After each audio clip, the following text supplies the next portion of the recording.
Hi, man. Thank you for doing this. Of course, yeah. It's good to see you. How are you? I'm good. I'm good.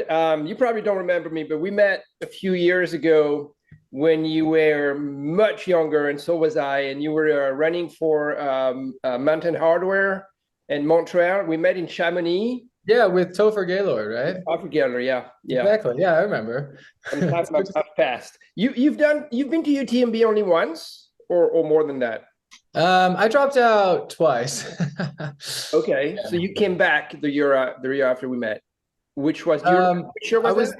there in 2011 and 2014. Okay.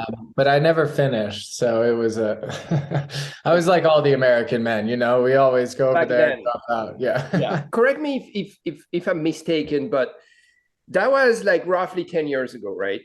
And you had Yeah. started your career pretty young. Like I just checked, and you actually came second at Hard Rock and you were 21 years old. Yeah. I know. How I old can are you today?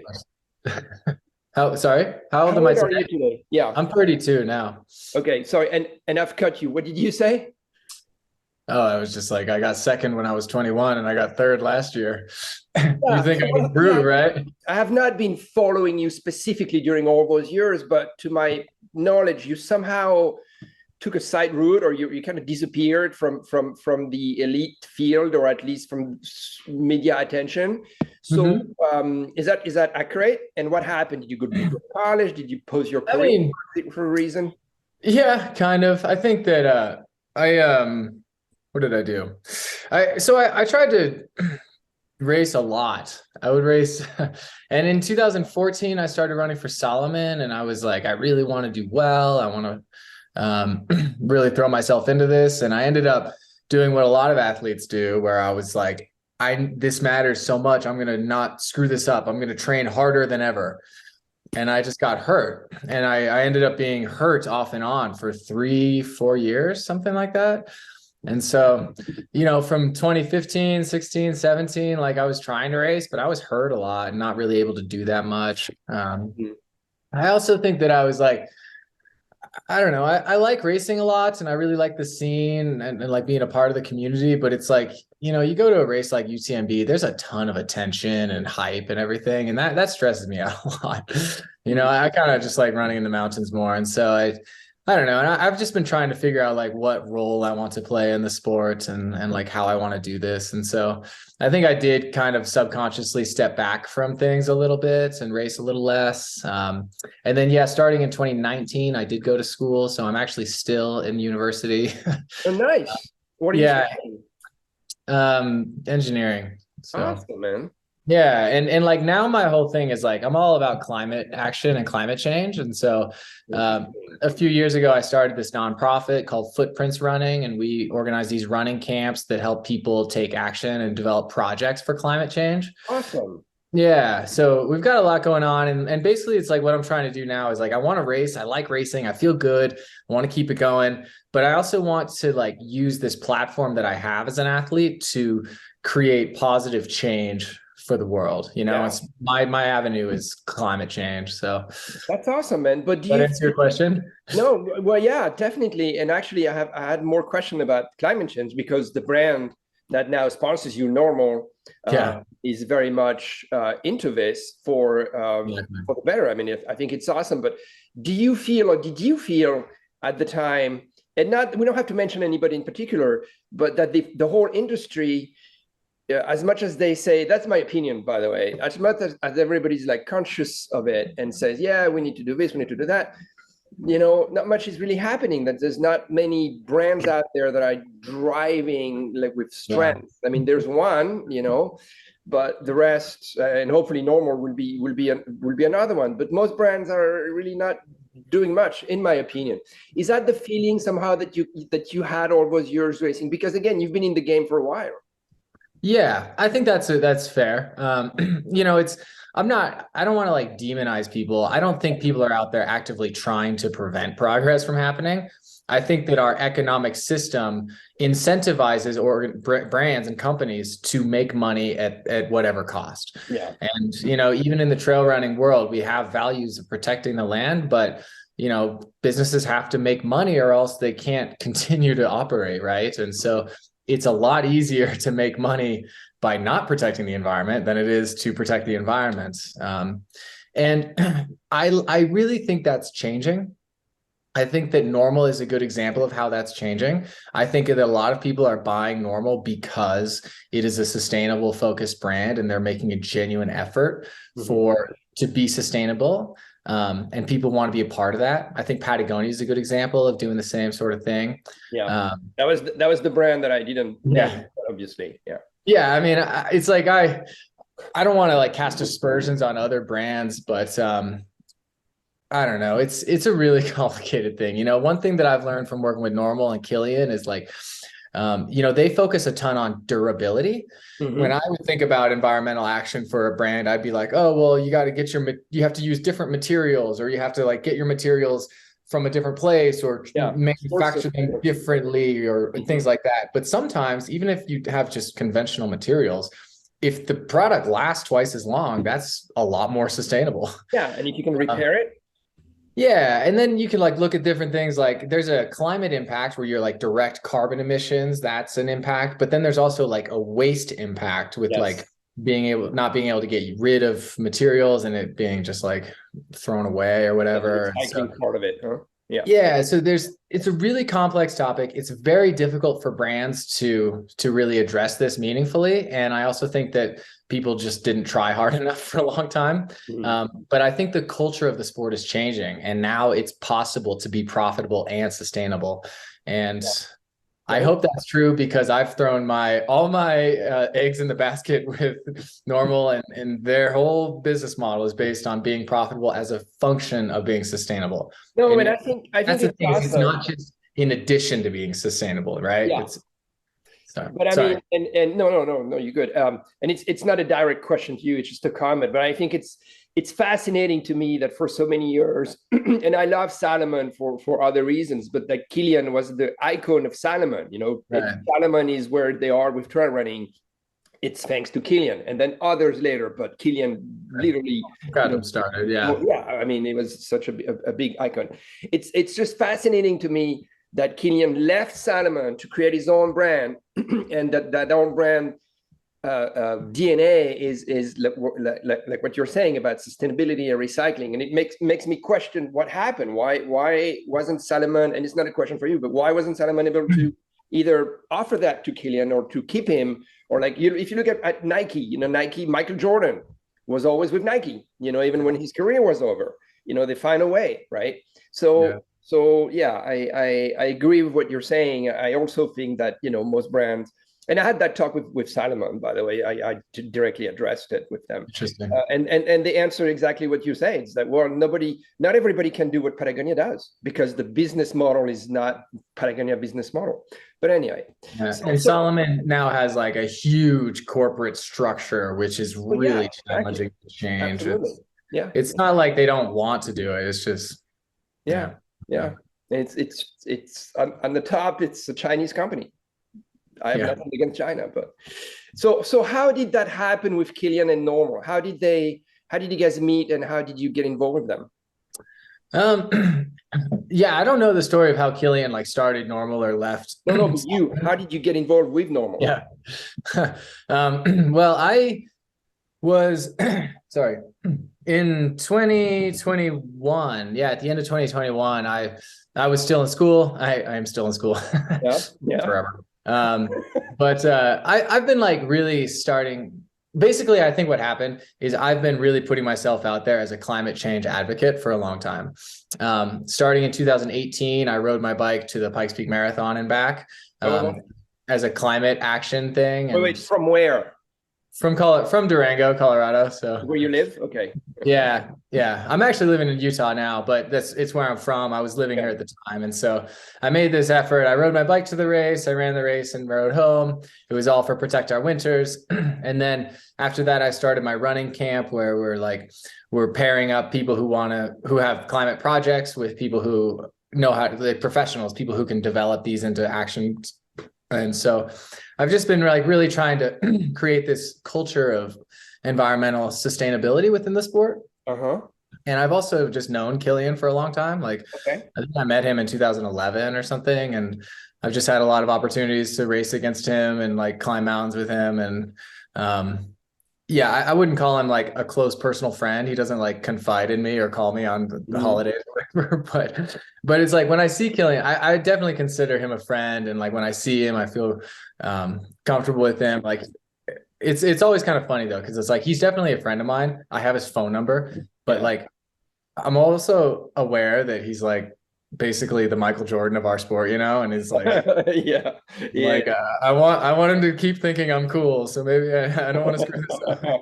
So did you reach out to him for a contract, or did they reach out to you?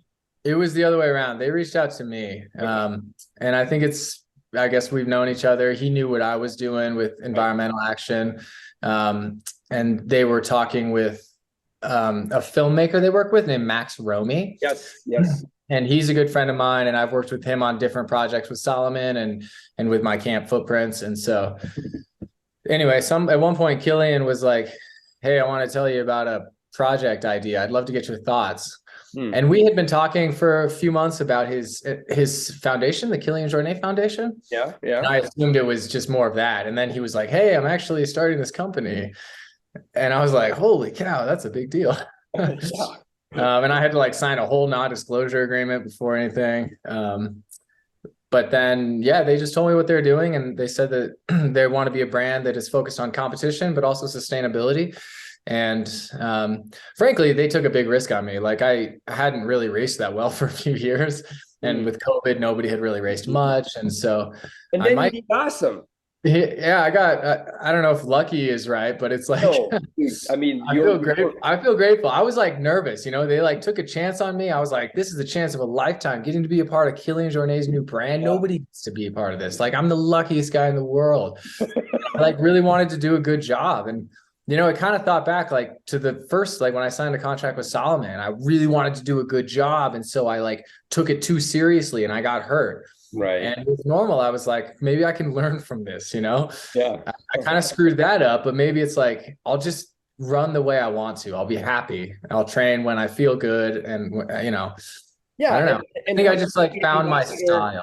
Yeah, of course. And continue to be an ambassador for the protection of the planet. I think that's exactly. Yeah. And like, that's my focus, right? I will sacrifice competition for sustainability if I have to. But fortunately, you don't have to.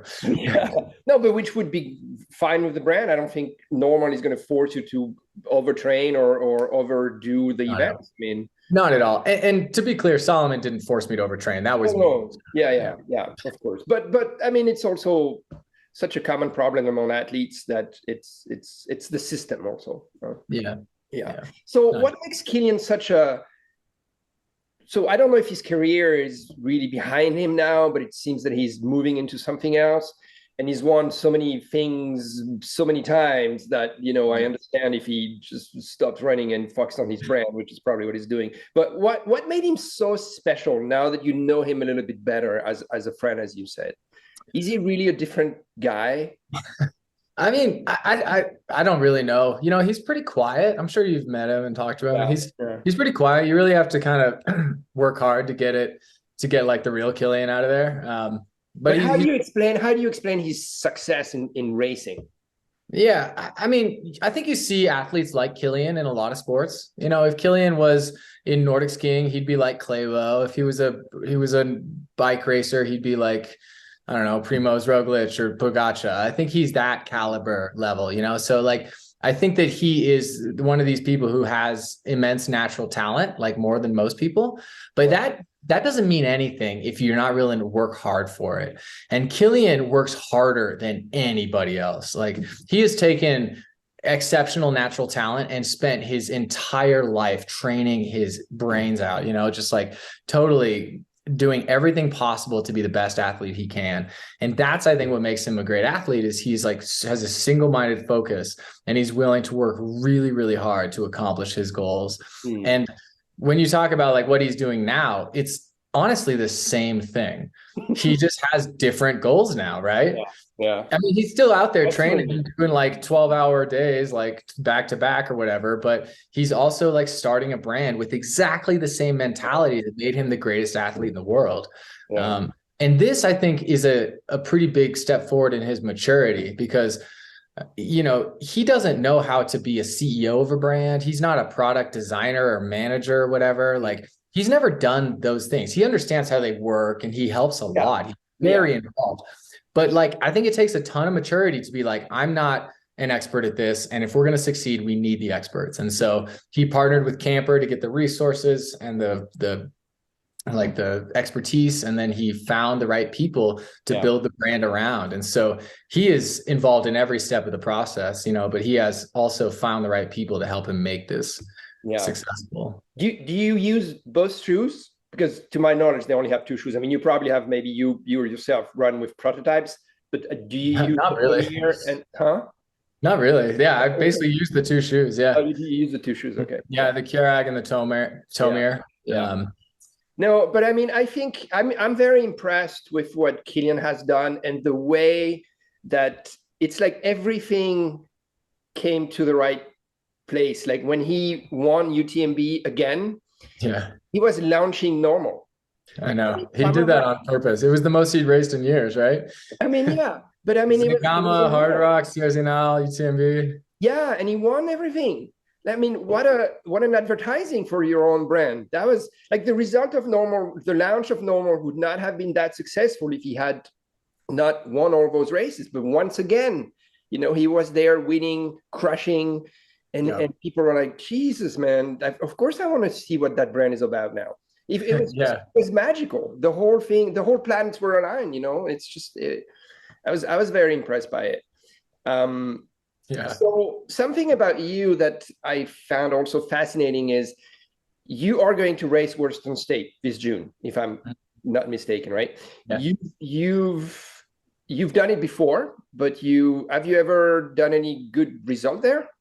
I've actually never run Western States. Oh, you've never run Western States? First time, Okay. I've been there. I paced there once or twice, but I've never run the race myself. Okay. So how do you manage the speed? Because I mean, you've proven many times from 19-year-old to now that you can do well at Hard Rock, like similar distance, but in the mountains. You still have to do something at UTMB, my friend. I know. But Western State is a different game. You know, heat. It's super fast.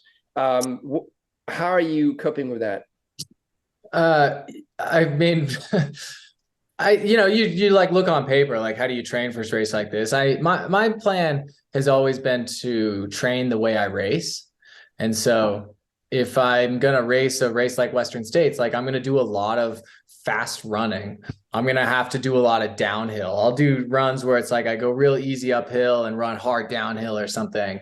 I'm going to be training in heat, which is really hard. It's currently snowing, but so how are you going to do that? I think I'll find a sauna. I think consistency rather than like waiting until June and doing a lot all at once. Right. I think if I start doing consistent heat training by like sitting in a sauna a few times a week, starting now, I think that'll help. I've historically done pretty well in the heat. So I think that with effective training, I can continue hopefully to do well in the heat. But you've done pretty well in the heat in similar distances or shorter distances? Shorter distances. Yeah. I mean, I didn't do well in 100-mile races until like 2020. I basically at Hard Rock when you were 19 years old, you finished second. That's pretty cool.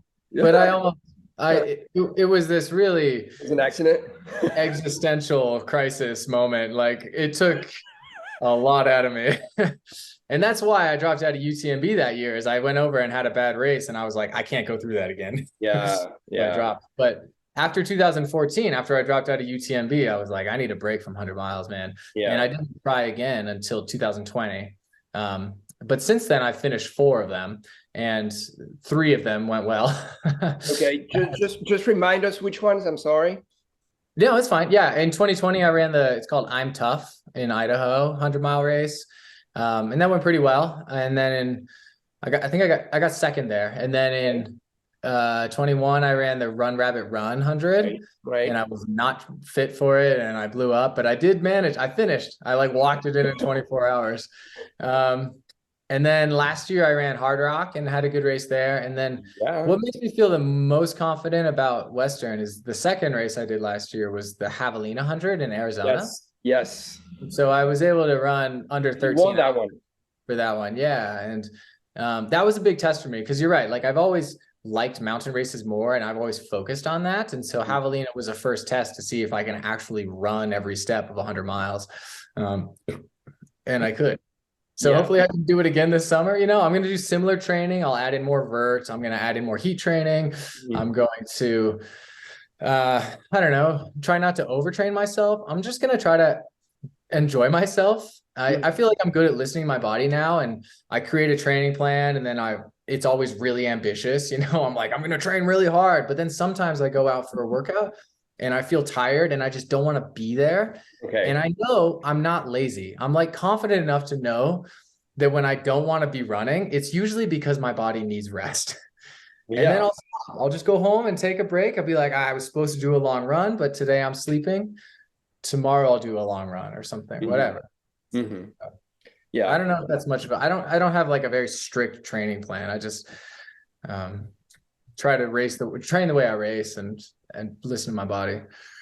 Yeah. Well, I think that's a deadly combination, because obviously your results when you were younger showed, that you had like raw talent, and now you have matured, and you're an older, wiser runner. So that can be extremely dangerous for others. Yeah. So who are the ultra runners, like the modern ones, that you follow and you're kind of impressed by them, if any, men or women? Yeah, I mean, there's a lot. I like following a lot of people. I really like, Kilian's a huge inspiration for me. Like, I can't really speak highly enough of him. He's the greatest athlete we've ever seen physically at every distance. He just wins everything, and he's incredible. And it's because of his work ethic. But like, I really admire athletes who do it for certain reasons. Like, they're not just trying to win races. Like, I admire the people who are really trying to get out there and have like the kind of experience that they'll remember and like value. Like, Kilian's always talking about like protecting the landscape and like just kind of being out there to enjoy himself. He likes being in the mountains. That's something that really resonates with me. And so that's obviously very common. Someone like Jim Walmsley, for example. Yeah. That guy's obsessed with winning, but at the same time, he's in France now because that will impact his winning, he thinks. But enjoying the culture and getting impregnated by the culture. And so he does both, right? Someone like him also. Yeah. Jim, I like Jim a lot. He's a friend of mine, and I've always admired him. Do you think he can win? Sorry? Do you think he can win? Oh, he's capable of it for sure. Yeah. Okay, you're right. Sorry, wrong question. He's capable of it. He's been capable of it for years. Do you think he will win this summer? I honestly have no idea. That's $1 million question. I think he's set himself up for success, and I really admire him sticking with it year after year. Yeah. That's what he did at Western States, and it paid off. He's got the course record, Talk about resilience. I think it's gonna happen eventually, if not this year, eventually. But then he's gone. That's the last year he lives in France. I mean, I love the guy.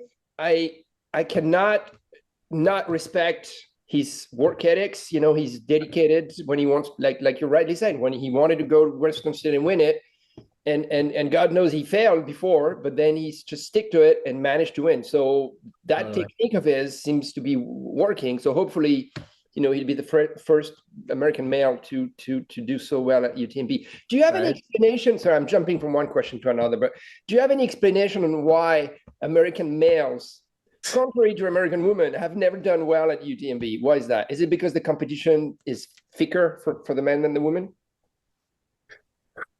I wish I knew. I don't know. It's been a long time since I've been over there. Man, I honestly don't know. I think, you want to pick it apart. Maybe it's not so much men versus women. Maybe it's just like the specific people. But like, I think that, I don't know if I have a good answer. The women are fucking incredible. Courtney Dauwalter. Yeah. And I mean, Katie Schide, is that how you say her last name? Yeah. Katie Schide. Forgetting her name, who had the course record before. No, but from like 2013 or something,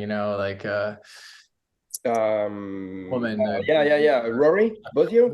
Rory Bosio. I mean, I don't know Katie at all, but like Courtney and Rory, they're quite laid back. They're very relaxed. They seem to be out there trying to have a good time and just enjoy themselves. Well, Courtney's a machine, though. Oh yeah, and it's also a front to some degree. Yeah. It can be, but it's also the opposite. It's a front in the opposite direction for Jim. Jim, he's like Mr. Competition. I'm racing, but he likes being out there. He's not. There's a reason he's not a road runner, right? He likes running on the roads, but he genuinely likes being in the mountains. And when you get to know him, you see that he has these similar values, and he likes doing this stuff. And I don't know. It seems like the American men, maybe we're just like too aggressive and we try too hard and we go out there and push too hard and blow up. It certainly seems that with like Zach and Tim Tollefson and like and Jim, but then the Europeans, they push hard too, and then they don't blow up. I don't know. Yeah, that's kind of what Jim does. I mean, I've talked to a few people and in the industry and that's kind of the reputation that he has. Like he goes so fast. Like going fast for him is so not a problem. Yeah, like his average speed is just above average. Actually. Yeah, if it was Killian and Jim in a road marathon, I would expect Jim to win. Yeah, for sure. Yeah. But in the mountains, I don't know. It's just again a fascinating. I don't know. Altitude might have something to do with it. Like a lot of the mountain races in the U.S. are like in Colorado or Utah, and they're quite high altitude. Whereas in Europe, it's like, honestly, the mountains are bigger, right? Like in the Alps, they're bigger mountains, but they're like the valleys are a lot lower. And so I think you can like push harder at these lower altitudes. And maybe the Americans train in Colorado all year and then they're like go and blow themselves up. And there's an interesting explanation, actually. It's a scientific explanation. It's that here in America, when you're a runner in high school, you go and you're interested in trail running, you go to cross country, right? And so you work on your speed. And if you look at Jim, the way his physique, he's such a tall, very thin guy. And even Killian, if you look at the muscle mass of someone like Killian, or we were talking about Courtney Dauwalter. Courtney, she's coming from skiing, right? So the muscle mass of those athletes who have done well at UTMB are very different than a pure American runner, the way you guys are raised. Like, you know what I mean? Like a lot of you guys. Killian's really skinny, but he's got huge legs. Who? Killian. Yeah, exactly. His quads are enormous, right? Exactly. And Jim doesn't. Jim is. But then what about Francois Den? Francois Den is like, he's so tall and thin, right? Yeah, but I think Francois is also pretty dense. I mean, I don't know. Yeah, Francois is also an interesting case, but yeah. Okay, so Western State is your big objective this year, huh? Yeah, I think so. Yeah. Okay. Are you looking into the competition a little bit, or you don't want to really care because you can't control? Yeah, I can't control it. I'm not too worried about it. I just, you go to Western States, you assume it's going to be incredibly competitive. Yeah. And so it's like, I'm always going to have to do my best possible effort in order to compete with the top guys. I know a lot of the guys are going to be there, like Mathieu Blanchard and like, but again, is Mathieu Blanchard really a threat? Mathieu Blanchard is good in the mountains. That's a big question mark. Okay. The ones that are like Eden Oaks or what's the name of the guy who won last year? Adam Peterman. Yeah. He's going to be there again, right? Yeah, exactly. All those guys. Yeah, a lot of Americans do well because we run in cross country, I guess. It's very much a runner's race. And so yeah. So, I don't think too much about the competition. I just got to do the best I possibly can. Okay. Have you ever done the race in the Reunion? Grand Raid de la Réunion? No. I'd love to. I feel like the hardest part of that race is getting there. Yeah. You probably have to fly to France first, and then there's direct flight from there. But one day I'd love to try that. Have you run that? Yeah, it's tough. But have you run it? Yeah, I've run it. Yeah, once. Dude, it took me 49 hours. Okay. Hey. Yeah, but I finished. At my level. Well, but yeah, I want to go back. Yeah, it's an amazing event. Okay, you don't have to answer that if it's a problem for you, but what do you think of the UTMB, of what it has become? Like, my opinion, as much as I love UTMB, it has become a bit of a circus now. It's like, not only it's a nightmare, not for you guys, but for the average Joe to register, but also there's so many people there that it's a real question regarding the environment. Like, is it okay? Is it good for the valleys? Is it good for the trails? I was talking to Sébastien Chéniaud that won. No, he never won it. He actually finished second behind Kilian a few years back. He was a North Face athlete, French guy. I know Sebastian. You know, okay. And he's told me that over the years, the trails have changed. You know, the TMB, the Tour de Mont Blanc trails, they have changed because so many people come all the time, not just for the race. And I know here the American scene is very different. You go to Western States, you have like what, 300, 400 starters. Yeah. UTMB, they brag about having 10,000. Is that something that poses at least questions that you are interested in, or do you fully support what they do for the sport? It definitely poses questions. I'm not educated enough on what they're doing exactly to have a strong opinion, but from the outside, it seems like they're prioritizing profit above all else. And so I really worry about what that's going to do for the community of the sport, and certainly for the trails themselves, as you say, you know. Yeah. That but isn't it an interesting question, because at the same time they're bringing more money into the sport, right, with their series all over the planet, so that also can be somehow positive. Of course, yeah. It's not that it's not automatically negative, you know, or that was confusing. It's not automatically negative. But I think that when there's more money in the sport, the natural tendency, if people aren't very, very aware and working very hard, it's like, I think that the natural tendency is for people to try to continue to make money at whatever cost, and to try to exploit this resource. And there's more money, and so there's more people trying to get parts of that money for themselves. And I think that it's really easy to forget about the values that make our sport really worthwhile. I'm like worried that organizations like UTMB, or there's lots of different series now, like Skyrunner and Golden Trail and whatever, you know, they all want to kind of be in control. And I worry that it's going to turn into something where like one of them is just going to win, and then it'll be like the UCI in professional cycling. You know, if you watch the Tour de France, like none of the riders like the UCI. The UCI exploits the cyclists so that they can make money off of them. And like, this is what all of these organizations want to do in trail running, is they want to be like, if you want to be a professional, you have to do exactly our circuit on exactly our schedule, and you have to pay your dues here.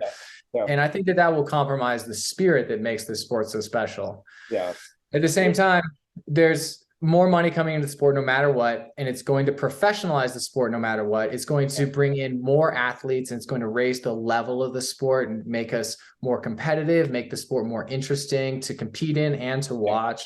I think it's going to make us better athletes. It's going to give us more opportunities. I don't know. It's a challenging topic. it's a tough topic. You know, it reminds me of Ironman, and obviously Ironman is very much involved now in the UTMB. And what you're describing as an elite is also for the average runner. If you want to run UTMB in Chamonix now, it's a nightmare. You know, you have to register to so many other different races that belongs to them. Just like it's all about making money, right? But at the same time, you know, they put up a great show. You know, you watch it on TV now. It's an amazing thing. So So what is your sweatshirt saying? Is that your nonprofit? Oh no, this is actually just a random sweatshirt. This is a gym. Do you remember Mike Wolf? Yeah. So he runs a gym in Montana, and this is a sweater from there. Sorry, I should have been wearing some branded thing.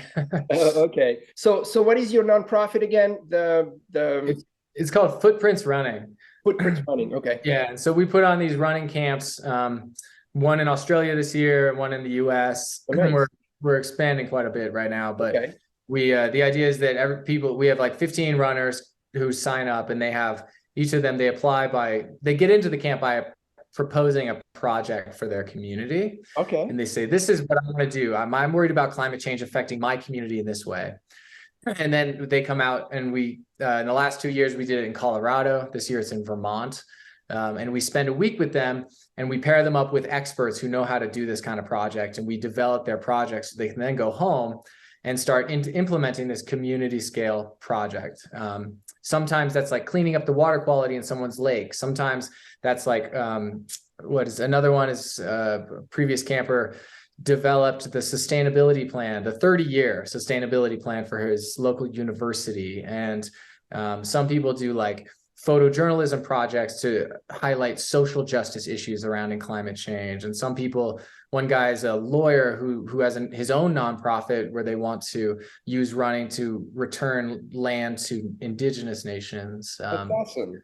You know, we like invite people to tell us what they care about and what kind of resources and connections they have. And then we utilize their skill set that they already have to make an effective climate project, because so many people are afraid of climate change, but they don't know what to do, and you feel helpless. Yeah. Our goal is to help people feel like they are capable of action.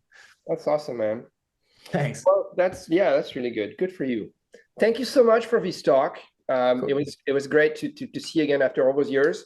Yeah. And, I would definitely root for you at Western State, man. Good luck with that. Thanks a lot, Gael. It's really great to see you again. Where are you living now? So I live in Southern California. Southern California. Okay, cool. Yeah. I've been living here for 3 years now, and I can't complain. The weather, it's just nice. I used to live in Paris, I like Paris, but the weather in Southern California, man, it's just a different life. Nice. Well, I hope to see you around this year. Yeah, probably Western State. Great. Cheers, my friend. Thank you so much. Absolutely. Talk to you later. Bye. Ciao.